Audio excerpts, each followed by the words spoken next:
रूप से स्वस्थ होंगे।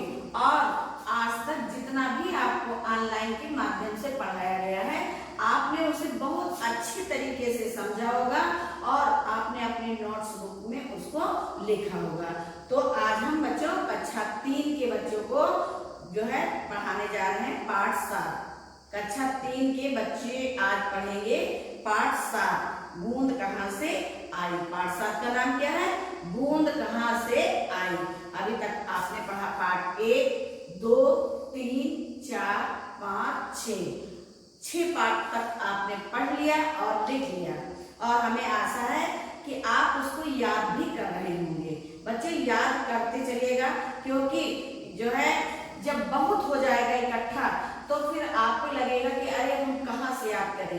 इसलिए भी बहुत थोड़ा थोड़ा लिखवाया जा रहा है, और थोड़ा थोड़ा आप याद करते रहिए, और आपके घर में जो मम्मी है पापा हैं उनको याद करके सुनाते रहिए। और उसके बाद आपने होमवर्क की कॉपी बनाई होगी, उस होमवर्क की कॉपी में आप डेली अपना होमवर्क, जैसे किसी दिन पाठ 1 के सारे प्रश्न उतार लिए, और उतारने के बाद अपने आप उसको लिखा।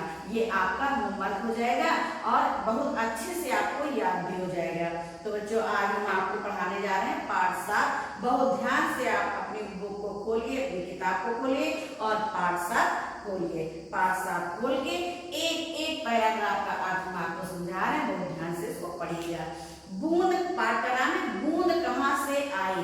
तो बच्चों बूंद मतलब जब बारिश होती है तो एक एक बूंद करके धरती पर गिरती है। बादलों के द्वारा बादल में जो पानी भरा होता है वो बच्चों इकट्ठे एक जगह नहीं आ जाता है। जैसे आप सबमर्सिबल चलाते हैं, आप सप्लाई का पानी यूज करते हैं और एक पाइप लगाया और 5 मिनट में आपकी टंकी भर गई, बड़े फोर्स से पानी आता है। लेकिन नहीं, बादलों में पानी भरा होता है, लेकिन बादलों से एक एक बूंद करके पृथ्वी पर पानी आता है, और पृथ्वी पर वही बारिश कहलाता है बच्चों।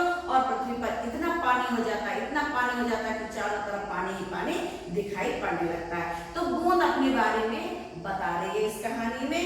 तो इस पाठ के माध्यम से बच्चों को ये जानकारी देने का प्रयास किया गया है कि बारिश कैसे होती है। ये जो बारिश आप देखते हैं, अब बच्चों बारिश का मौसम ही है, तो आप प्रत्यक्ष देखेंगे कि बारिश कैसे होती है। बादल आते हैं और फिर बादल जो है वर्षा करके और फिर चले जाते हैं। तो ये वर्षा के लिए बादल पानी कहाँ से लाते हैं, कैसे लाते हैं, और कैसे पृथ्वी पर बारिश होती है, तो इसके बारे में आप पढ़ेंगे। तो बूंद बच्चों अपने आप बता रही है कि आज सवेरे का मौसम बड़ा सुहावना था। आज सुबह का मौसम बहुत सुंदर, बहुत सुहाना, यानी मन को लुभाने वाला था।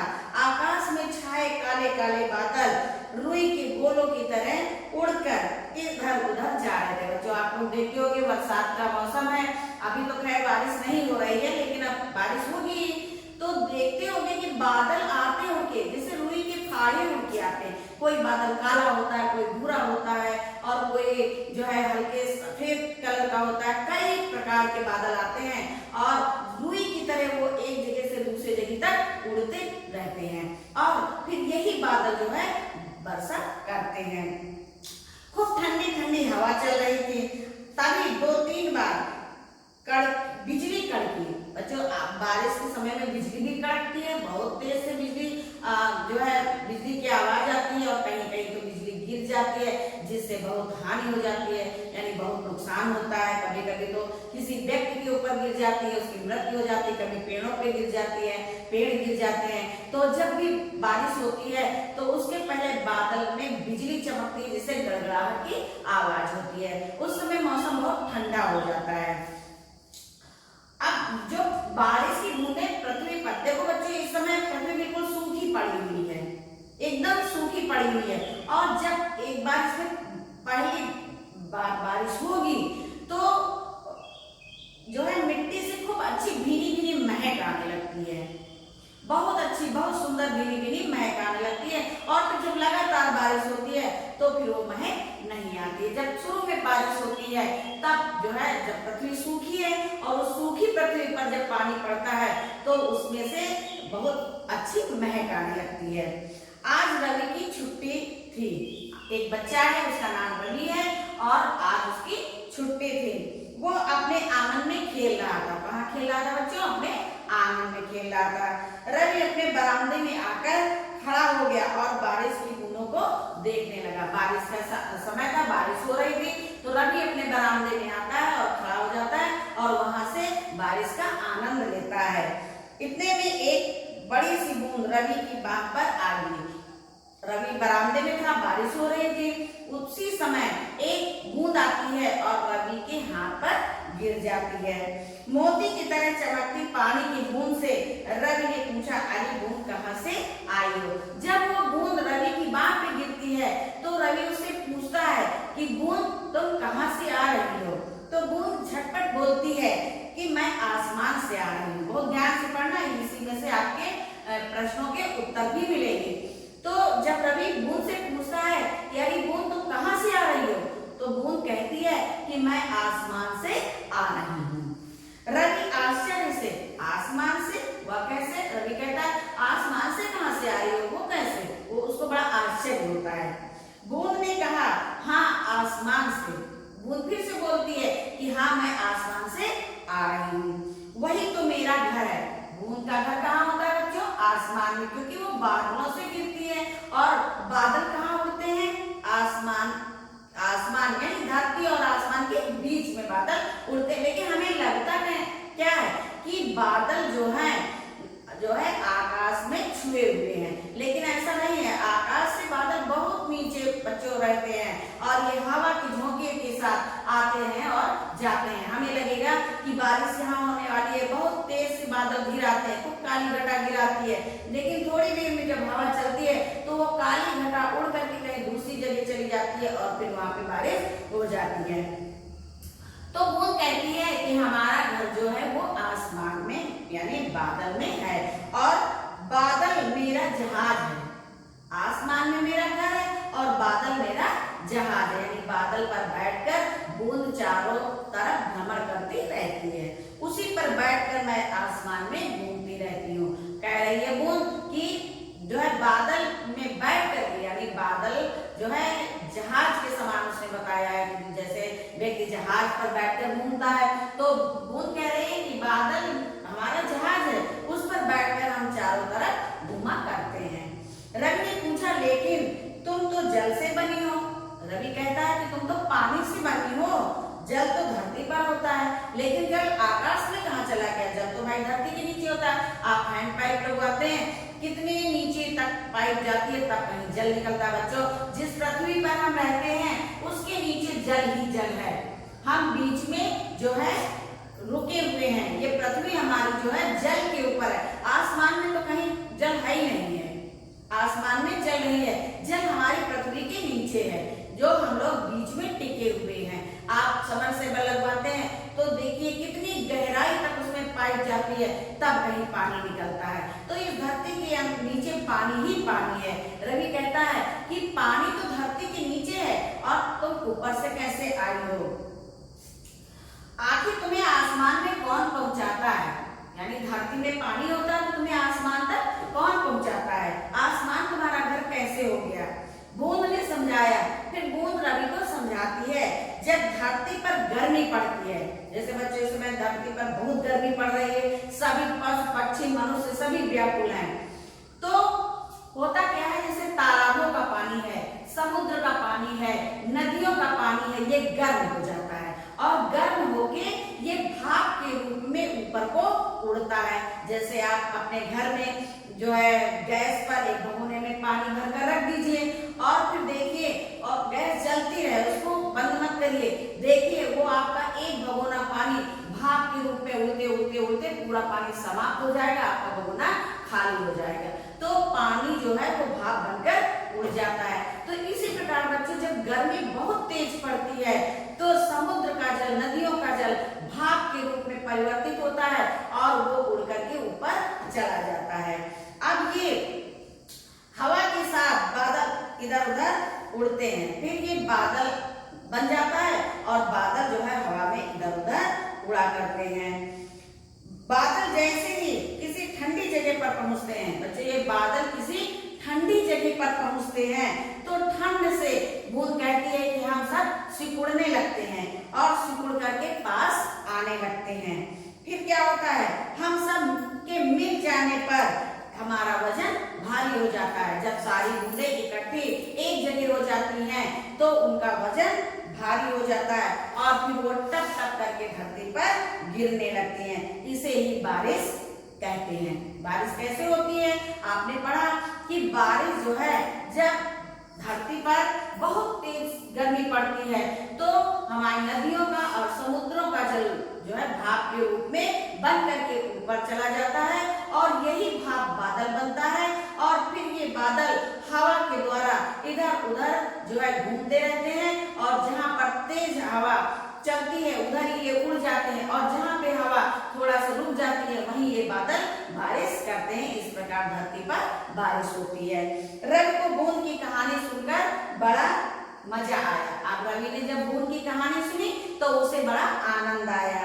इतनी ऊंचाई पर तो तुम्हें बहुत अच्छा लगता होगा। अब रवि कहता है बूंद से कि तुम इतनी ऊंचाई पर रहती हो तो तुम्हें बहुत आनंद आता होगा। बूंद बोली, अच्छा तो लगता है लेकिन ऊपर सर्दी बहुत लगती है, वहां हम सब बूंद पास पास बैठते हैं।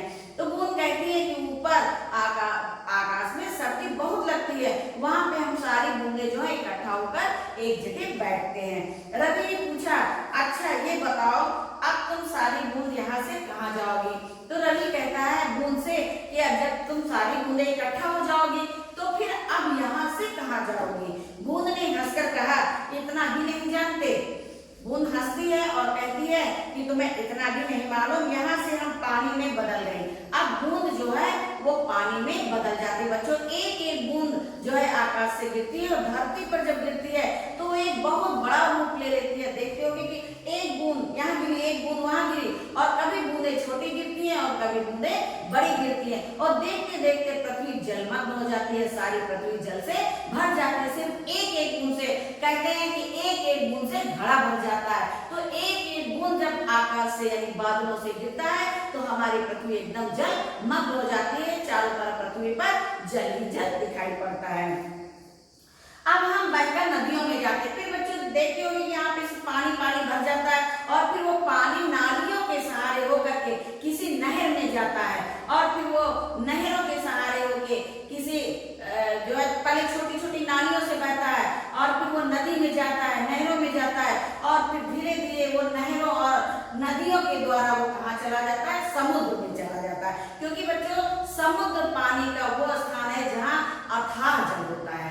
सारी नदियां, सारी नहरें जितने भी हैं ये सब लास्ट में जाकर के समुद्र में ही गिरती हैं। जैसे गंगा नदी, यमुना नदी, ये सब पहाड़ों से निकली हुई हैं और पहाड़ों से निकल के ये समतल मैदान में बहती हुई एक जो है समुद्र में चली जाती हैं। क्योंकि फिर ये धरती पर अगर समुद्र ना होता तो ये नदियों का जल धरती पे इतना होता कि सारी धरती में जल ही जल होता, लेकिन नहीं, सब ये सारी नदियां बह करके जो है समुद्र में मिल जाती हैं।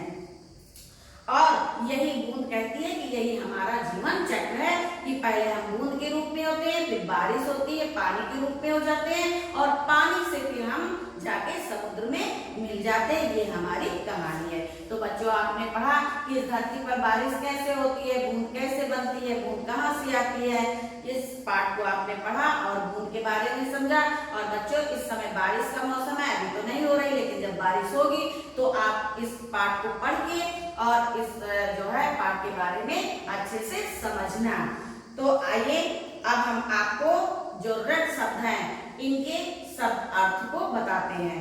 सुहावना, जैसे आपका सबसे पहले रट शब्द आया सुहावना।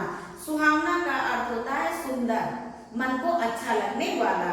और सुगंध माने खुशबू होता है, बाह माने हाथ होता है, जल माने पानी होता है और समुद्र माने सागर होता है और एकत्र माने इकट्ठा होता है।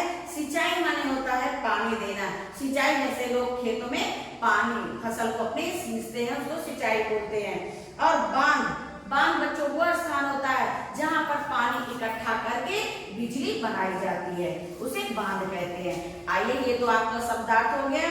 आओ अभ्यास करें। आप आइए एक्सरसाइज में हम आते हैं। यहाँ लिखा हुआ है विचार करो मौखिक। तो बच्चों मौखिक देखिए, इसको आपको अपनी बुक में फिल करना है जब आपको पीडीएफ भेजी जाएगी।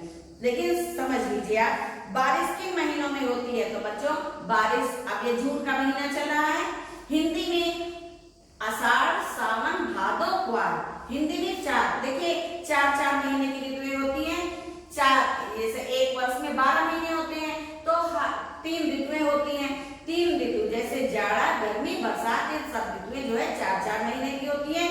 तो वर्षा का जो मौसम होता है, वर्षा के जो महीने होते हैं वो जून जुलाई अगस्त सितंबर, और हिंदी में अगर हम कहें तो आषाढ़ सावन भादो क्वार, ये 4 महीने वर्षा होती है।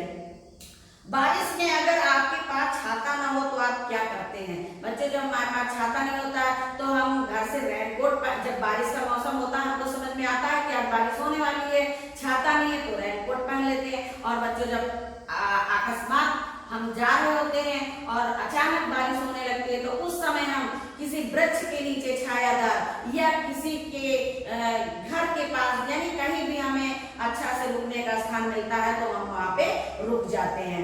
अगर बारिश ना हो तो क्या नुकसान होगा बच्चों? अगर बारिश ना हो तो इस पृथ्वी पर जीवन समाप्त हो जाएगा। बारिश के कारण ही बच्चों ये पेड़ पौधे हरे भरे होते हैं, हमें फल फूल मिलता है, बारिश के कारण खेतों में अनाज होता है, जिससे जो है हमारे घर में अनाज रहता है। और बारिश से ही जो है अगर पेड़ पौधे ना हो तो हमें ऑक्सीजन नहीं मिलेगी। कहने का मतलब ये है कि बारिश के ऊपर ही हमारा जीवन निर्भर है। अगर बारिश ना हो तो ये सृष्टि समाप्त हो जाएगी, यानी मनुष्य पशु पक्षी पेड़ पौधे सबका नुकसान होगा और सभी समाप्त हो जाएंगे। आइए अब हम आपको बताते हैं क्या समझा पाठ से, यानी लिखित। बारिश की बूंद कहाँ से आई है? अब देखिए आप यहाँ पे जो है प्रश्न उत्तर देखेंगे। प्रश्न उत्तर में है बारिश की बूंद कहाँ से आई थी? तो बच्चों आपने पढ़ा कि बारिश की बूंद आसमान यानी बादल से आई थी। बादल बच्चों अलग चीज होती है, आसमान, कभी कभी बच्चे आसमान में बादल की पर्यायवाची लिख देते हैं और बादल में आसमान की पर्यायवाची लिख देते हैं। आसमान वो है बच्चों जो एक जगह पर स्थित है, ठहरा हुआ है, जिसकी ऊंचाई की कोई सीमा नहीं है, सिर्फ हमें ये नीले रंग का दिखाई पड़ता है। ये कहाँ है इसके बारे में आज तक किसी ने नहीं जाना। तो आकाश अलग है और बादल जो है ये बादल पानी के रूप में आते हैं। आपने पढ़ा कि जो भाप उड़ करके जाती है यही बादल बनती है। तो ये धरती और आकाश के बीच में रहती है, यानी कि बादल होते बहुत ऊंचाई पर है, लेकिन हमें देखने में लगता है कि ये बादल जो है आसमान में छुए हुए हैं, लेकिन ऐसा नहीं है। बादल जो है आसमान से बहुत नीचे है और ये एक जगह पर स्थिर नहीं है, ये हमेशा आते रहते हैं और जाते रहते हैं। तो बारिश की बूंद कहाँ से आई? बारिश की बूंद बादल से और आसमान से। बूंद तो यही करें कि हम आसमान से आए और बादल के ऊपर, यानी बादल को जहाज बना करके आए। तो इसका उत्तर ये होगा कि बारिश की बूंद आसमान से आई थी। बूंद किस पर बैठकर आसमान में घूमती है? तो बूंद बादलों पे बैठकर आसमान में घूमती है। बादल कैसे बनते हैं? बादल बच्चों जब धरती पर बहुत तेज गर्मी पड़ती है और गर्मी पड़ने के कारण नदियों का और समुद्र का जल वाष्प यानी भाप बन करके आसमान में उड़ जाता है, तो यही जो है जो भाप जो है यही बादल बन जाती है और यहीं से फिर बारिश होती है। फिर इसके बाद बारिश होती है और यही बादल बनते हैं। बादलों के ठंडे होने पर क्या होता है? देखिए बच्चों इसका उत्तर हम आपको बता रहे हैं। ये आपकी किताब में जो है पेज नंबर 45 यानी पेज नंबर 45 में आप देखिए, ये दूसरा पैराग्राफ है, ऊपर से दूसरा पैराग्राफ। इसको हम नोटबुक में नहीं लिखवाएंगे क्योंकि इसका उत्तर बहुत बड़ा है। आप इसके उत्तर को किताब में ही समझ लीजिए। यहाँ है बादलों के ठंडे होने पर क्या होता है? तो इसका उत्तर है बादलों के ठंडे होने पर इनका बूंदों का जो वजन है वो बहुत भारी हो जाता है और टप टप करके नीचे गिरने लगता है। इसे ही बारिश कहते हैं और ये बादलों के ठंडे होने पर ही बारिश होती है। इसका उत्तर यहाँ से यहाँ तक है, किताब में आप ध्यान से देख लीजिएगा। इसका उत्तर आपको नोटबुक में नहीं मिलेगा, ना आप इस प्रश्न को उतारेंगे और ना इसका उत्तर लिखेंगे। तो ये इसको हम छोड़ रहे हैं और आप किताब से इसके उत्तर को समझ लीजिएगा। फिर बिजली कहाँ बनाई जाती है? बिजली बच्चों बांध में बनाई जाती है, जहाँ पे बारिश का पानी या नदियों के पानी को एक बहुत बड़ा स्थान होता है, वहां पे नदियों या बारिश के पानी को इकट्ठा किया जाता बांध से ही बिजली बनाई जाती है। तो ये तो आपके हो गए प्रश्नोत्तर। अब इसके बाद है बहुविकल्पीय प्रश्न। रवि कहाँ खेल रहा था? इसके 3 ऑप्शन है, मैदान में, आंगन में, सड़क में। सड़क पर। तो बच्चों कहाँ खेल रहा था रवि? आंगन में। बूंद ने अपना घर किसे बताया? तो बूंद ने अपना घर आसमान को बताया। किसको बताया? आसमान को। तो ये तो आपका प्रश्नोत्तर हो गया, बहुविकल्पी हो गया। बाकी का जो सारा आपको बुक में भरना है ये पीडीएफ के माध्यम से आपको दिया जाएगा, आप बुक भर लीजिएगा। तो आपका पाठ यहीं पे समाप्त होता है। धन्यवाद।